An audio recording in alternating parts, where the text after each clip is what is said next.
Hi, everyone. Welcome to Voices of West Windsor. I'm Paul Ligety. I'm a member of Voices of West Windsor, and I have with me Nancy Chen and Sharon Copeland of La Convivencia. So thanks for joining. You're welcome. Great. So just to jump right into it, I guess I'll ask the first question. And what does West Windsor mean to you?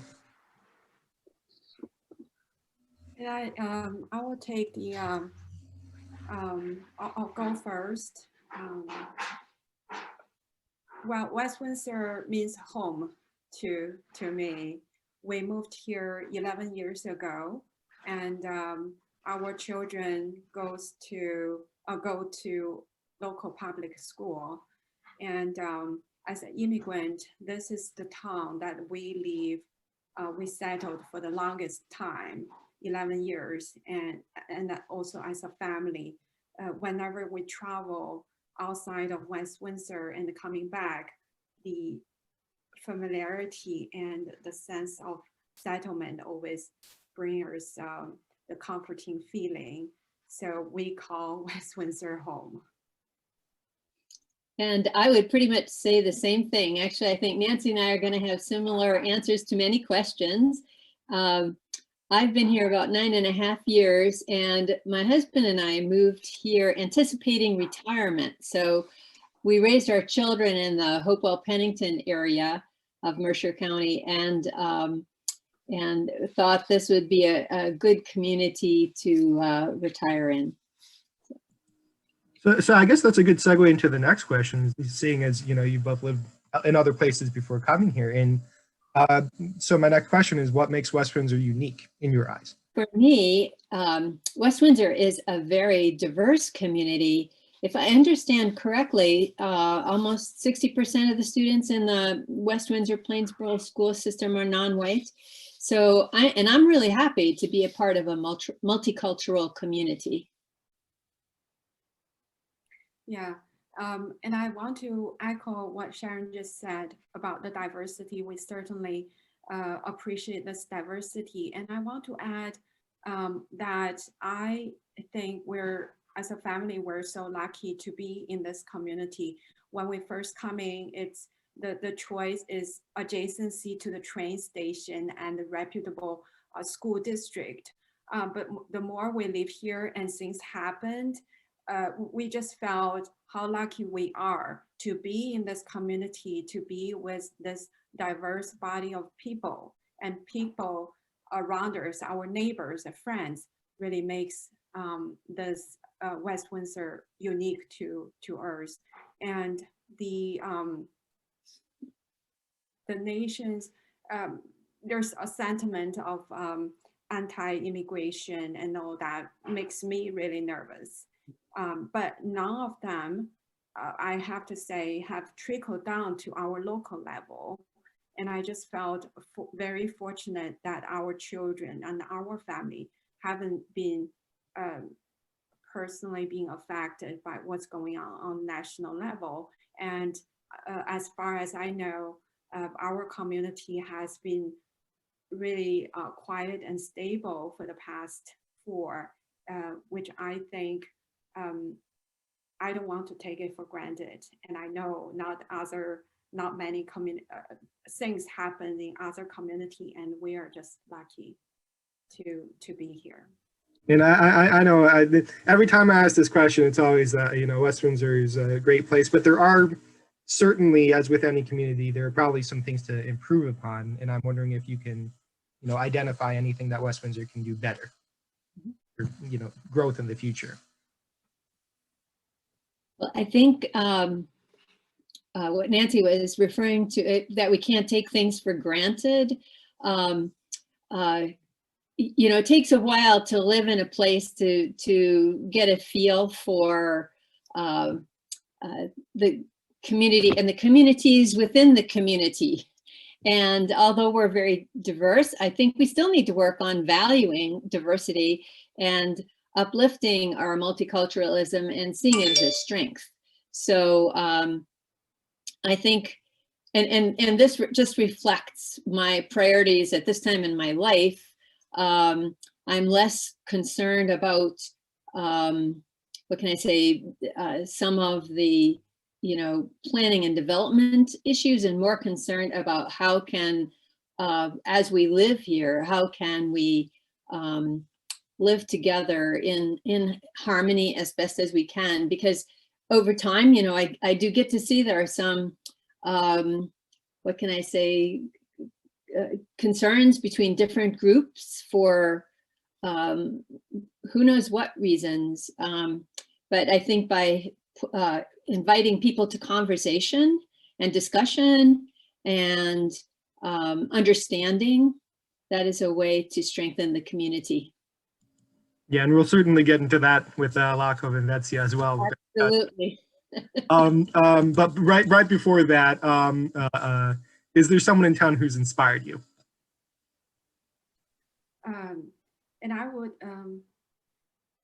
really think that our neighbors, everyone, even though we're living an ordinary life, but they all have some extraordinary stories, and people inspired me as an immigrant. I would say from an immigrant perspective, I say the current mayor, Marata, and our former mayor, Mr. Chen, has they both have inspired me, because it really tells me a lot about this community, no matter what cultural background or country you come from, here settled as an immigrant. As long as you provide value and provide service to the community, you can be elected as a leadership. And that's something I really value here. And also through La Convivencia, I get to know Tasneem, our founder. With her unique background, she used to live in West Windsor, and with her background, I just personally felt very inspired on how she can break the stereotype and very courageously come out and doing networking and put a group together and put a lot of effort in having people get to know each other, know different culture, embrace the diversity. So I would say that really helps me to further my commitment here in our community. And I, again, would echo a lot of what Nancy has said. Tasneem Sultan, as the founder of La Convivencia, was also one of the first people on my mind. And the organization is just about 4 years old. And even in that short period of time, Tasneem was honored receiving the Mercer County Women of Achievement Award in 2019. And also she and her son, Bilal, who also helped bring La Convivencia together, were recognized as the New Jersey Governor's Jefferson honorees for Justice Award for their work on behalf of La Convivencia. And the other duplication here is former Mayor Shui, in that I've worked in West Windsor. I worked in West Windsor for 15 years before retiring. And I headed up, I was the CEO of Enable Inc., which provides services to people with disabilities throughout a huge area in Central Jersey. And it was always my pleasure to work with him as the mayor of West Windsor. So. Actually, that's interesting. I used to volunteer at Enable for a brief wow. period a few years ago. Yeah, Cool. I remember that. And for the audience members, we'll be getting into what La Convivencia is very shortly. But just two questions before that. First one is, why did each of you become involved in La Convivencia? And the second one, what your roles are. Yeah, maybe I'll take the lead there. I mentioned that I retired in the last 3 years, and I've been a social worker, and a particular social worker administrator for my 40+ year career, and really wanted to think about, now that I have all this free time, what do I want to focus on? And I do have 4 kids of my own and 4 grandkids. So of course, spending more time with my family is a priority. But I also felt like I wanted to work on an issue that has impact for the future. And I felt like racial justice is just front and center of that to me. So a couple of years ago, I started getting involved and actually trying to learn as much as I could about racial justice, racism, what's anti-racism, all of that. And then I started to look for organizations, and I especially wanted to work with an organization in my backyard, you know, where I live, that we can talk about these issues and begin to feel more comfortable being transparent and, you know, just upfront about what we need to do to have more equity in our community here in West Windsor. And Sharon's currently serving as a volunteer coordinator, Right. within La Convivencia. So I joined La Convivencia since its inception, serving as a board member. And what brought me to La Convivencia is twofold. First, I'm an immigrant, so I don't have the extensive networks or families around here. That through La Convivencia, I just felt it's a good way for me to build a connection with naturally a connection with our community. The second fold is La Convivencia has a very strong program for interfaith program, where I got introduced to different cultures and religion.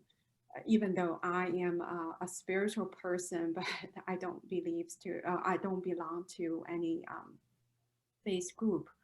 I think it's very good opportunity for me to see other people, to learn their culture and religion, and see people in context.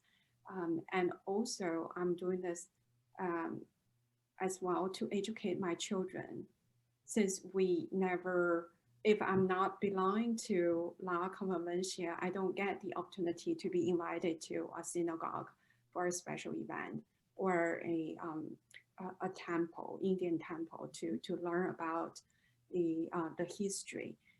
Because through La Convivencia's interfaith program, me and my family were able to go to different events and getting to know people in their religious context.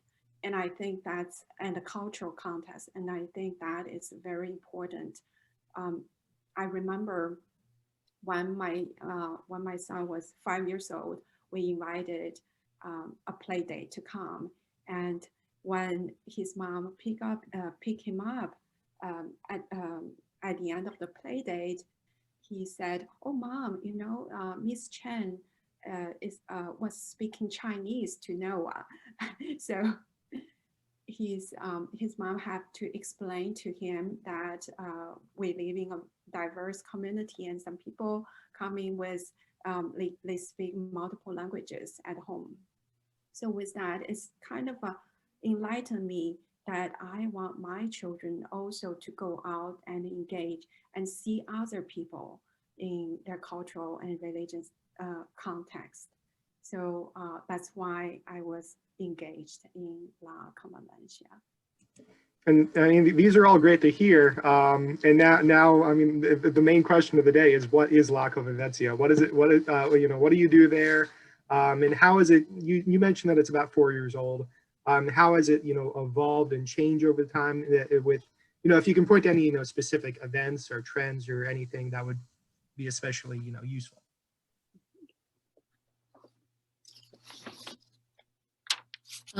Well, I can start, but I think Nancy has even more experience, so she can add and embellish to it. So La Convivencia is a 401c3 nonprofit organization, but we have no staff. We're all volunteers, which is one of the reasons why I thought it would be good for me to serve in a role as a volunteer coordinator, to build up our committees. And oftentimes, when people get involved and deepen their understanding of what we're trying to do. They're also good prospective board members. So I do serve also on one of the committees, the Social and Racial Justice Committee. We also have an interfaith committee, and we have a community service committee, which I'll let Nancy speak about because she is a chair of that community service one. But La Convivencia looks for opportunities to create strong interfaith and cross-cultural friendships. So those opportunities come in the form of conversations, dialogues, meetings, which look like, for example, we do a monthly dialogue on what we think is an important topic that somehow is tied to human rights and portraying how we value diversity and wish to celebrate multiculturalism. So we have had many different kinds of conversations, and we're, for example, planning one for March that's going to be about immigration, because you know, that's been such a difficult issue for us here in the United States. And we have, I believe we have almost 500,000 immigrants here in New Jersey. So we have a lot of immigrants in our state. And we want to look at what are some of the key issues right now to inform the public about this issue, because every day I pick up the newspaper right now, there's a lot of news about immigration as the new administration's trying to decide, you know, where can we make some changes. And I think it's so important that we as a constituency are informed about these issues. So we do the monthly dialogues, community service events, and we also have a youth council. And the youth council has been growing. It is work with high school and college students. There are, I think, almost 15 youth on that, and they meet just about weekly. They also plan what they call, or I think it's every other week, a dialogue about a culture. So they'll post on our website and on our Facebook page information about a particular faith or culture or tradition as a way, again, of informing the public, all of us, about many of these unique aspects of different peoples. And they also take on different service projects. Like one of the youth that I worked with last summer, when he first volunteered, wanted to work with a food pantry. So we connected him with a local food pantry. And then he realized that as the kids were about to, well, we didn't really go back to school, but you understand when school started up again in September, that some of them needed supplies, even if they were going to be at home, and maybe especially if they were going to be at home, they needed supplies. So he and the other youth council folks organized a way to, you know, get a number of backpacks with school supplies in them for the food pantry that he had been working with. They also did some really wonderful things around the holidays that we could talk more about later. But Nancy, if you want to tell more about some of our community service events. Yeah, so the major community service events that we had held in the past was since 2018, we started our first annual holiday cookie decoration events. And it was a brainchild of our one of our board members.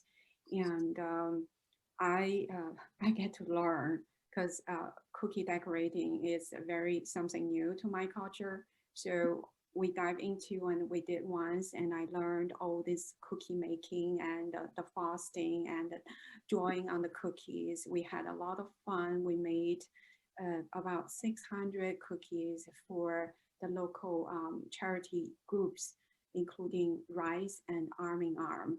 At the cookie events, we also were doing the collection of personal care kit, so that along with the cookie and the personal care kit, we can donate to Arm in Arm and the Rise, and to make someone's holiday brighter.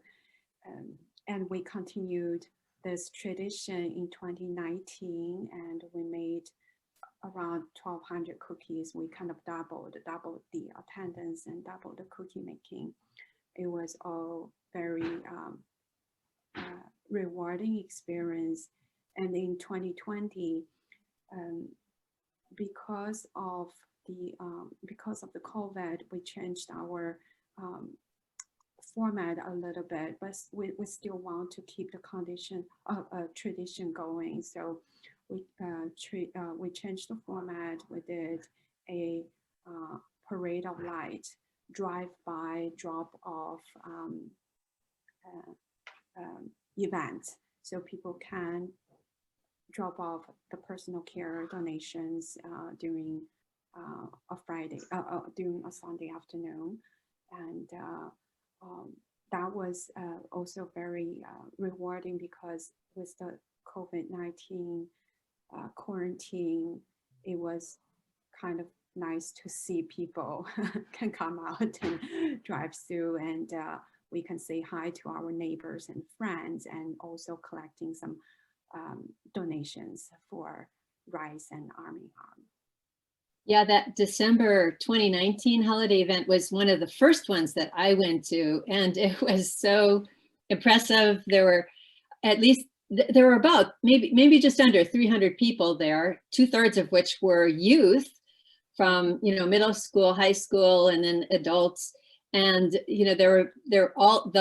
the gathering was about decorating the cookies and organizing these personal care kits, et cetera, to give them away, as well as they had presentations by a youth group from one of the local Hindu temples who did dancing. They also had a demonstration by a young man who I think was doing karate moves. Martial arts. Martial arts. And so it was a great event. And another big community service thing that we did during COVID is we worked with the Mercer Mask Project.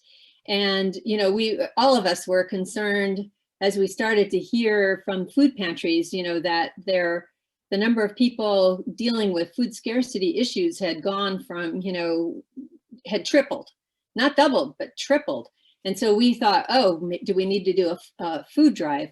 Well, we talked to many of the leaders in the food pantries, and they said, well, right for the moment, we're doing okay with food, but people don't have masks. And so we really stepped up the effort to try to get masks. And as I said, working with the Mercer Mask Project, another 100% volunteer organization that had people in the community making cloth masks. And so with that group and with actually some other just volunteers in the community, we distributed well over 35, maybe 3,600 cloth masks, another 80 one-time use masks, 400 sets of gloves. We tried to handle that particular aspect to assist during COVID to about 7 food pantries all over Mercer County. I mean, that's great to hear about, all the diversity of things that you're all doing. It's fantastic. And actually, one of the things that I think Nancy mentioned was the interfaith dialogue. And I'm wondering more specifically about what La Convivencia does, what groups you work with, etc. So there's also a very annual events that we're hosting. It's called Walk the Talk. It's every year around June. There will be a group of people coming from different faiths and just all walks of life. You come into the event and you're being paired with another person, and it could be a totally different background. And then in Mercer County Park, you're going to take about a 1 mile walk with your partner, and you exchange about your religious beliefs, or you can talk about almost anything. And that was something I enjoyed. I participated in the 2020 events and just felt it's a very interesting encounter. You totally randomly pair up with someone with a different background, and you can learn from their religion. And I was paired with a person with Baha'i faith. So I learned about the Baha'i history, you know, the origination and the history of this. And my son was paired with another a gentleman with a Christianity background. So they had a conversation too. I think through that, I kind of get to know a little bit more about different religions. But I know Sharon also is leading this on a different level. Like I'm learning, but Sharon, since already belongs to a faith group, and they have a different on a different level that as a religious leader, they reach out to each other and communicate. And Sharon can elaborate more on that level effort. Okay.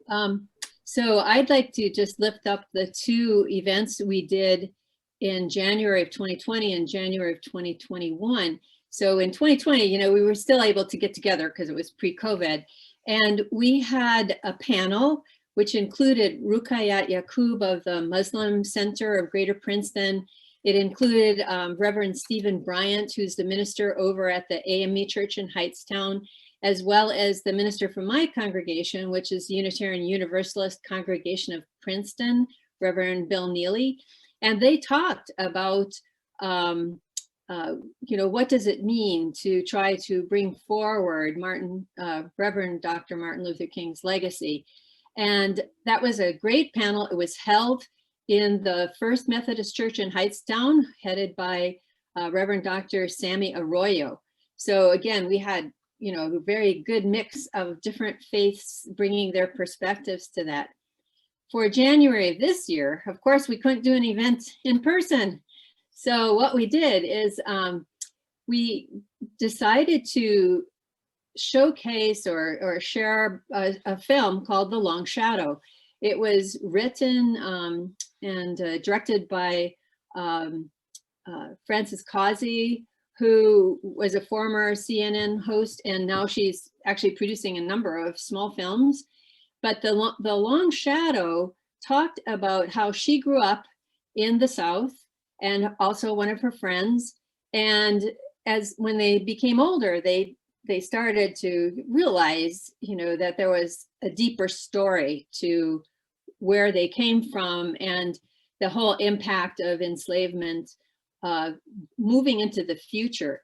And her film is really very good. So if anybody still wants to go look at it, you can go to thelongshadow.org and or is it .com, one of them, and see the film on your own. But there were three groups that hosted this film: La Convivencia, working together with Not in Our Town, Princeton, as well as the Racial Justice Task Force of the Unitarian Universalist Church congregation in Princeton. And then we had a whole big group of other faiths that were helping to promote participation in it. So that included the Hamilton Baha'i Assembly, the Presbyterian Church in Lawrenceville, Congregation Beth Chaim, that's right here in West Windsor, as well as Prince of Peace Lutheran Church right here in West Windsor. We also had the Unitarian Universalist Congregation of Washington Crossing and the Mount Pisgah AME Church that is in Princeton. So, you know, we had a screening that anybody could watch the film at any time for free for a whole week. And then we had a special Q&A session with Director Causey on a Wednesday night that people could join in and ask her questions and learn more about why she did the film and what that has meant for her. So those are examples of how, when we do this work, we really try to look at how many, you know, what different groups are there that might be interested in this work, and how can we bring them together to share different messages, different views and perspectives. That's all great to hear. And actually, at the beginning of that, you mentioned that yet again it was a change that happened due to COVID, and obviously, I mean that's an inevitable part of any of these Voices of West Windsor conversations.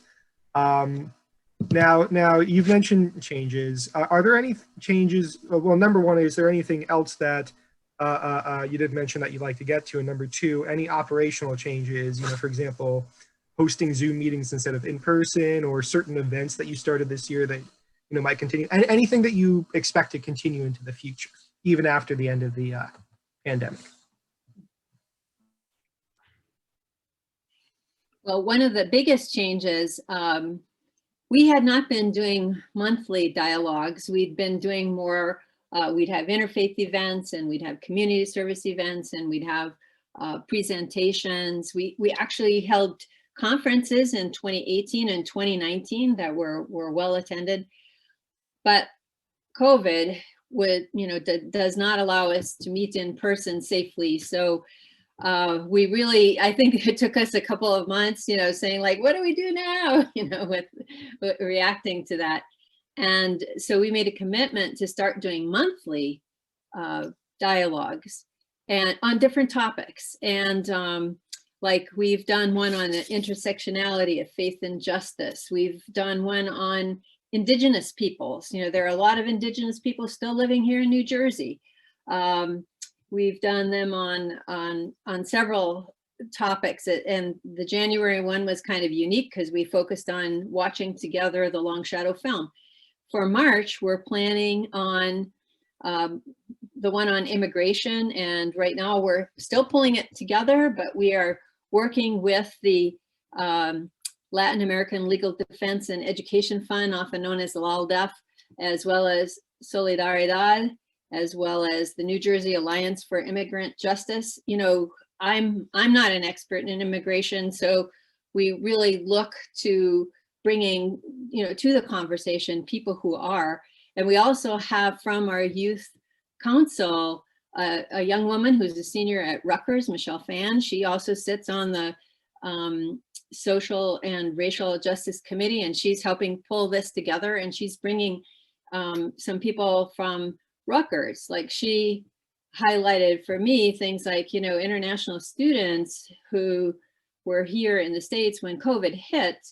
Not everybody's wealthy and can just go back home or whatever. So those who really needed to stay here, when the college shut down, they lost their health care, they lost their access to food. They had, many of them had to find different places to live on a temporary basis. So it was like, wow, lots of things that I hadn't even been thinking about. Although our emphasis on immigration for March is going to be particularly around people who, are seeking citizenship and visas, and the dreamers, and a lot of the other deeper issues in the whole immigration system here in the United States.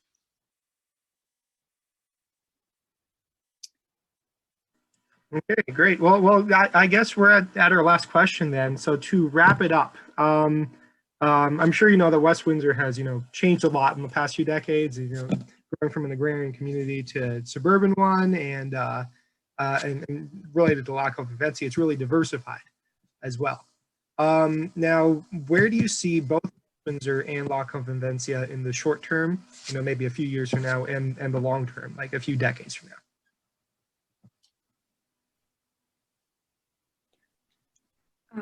I think for La Convivencia in a short term, I think we should continue to do what we do, and we should do as much as we can to engage the community and engage our youth council. In the long term, of course, we want people see the value of an organization as La Convivencia can embrace the diversity and bring the community together, and can join La Convivencia and just make this an organization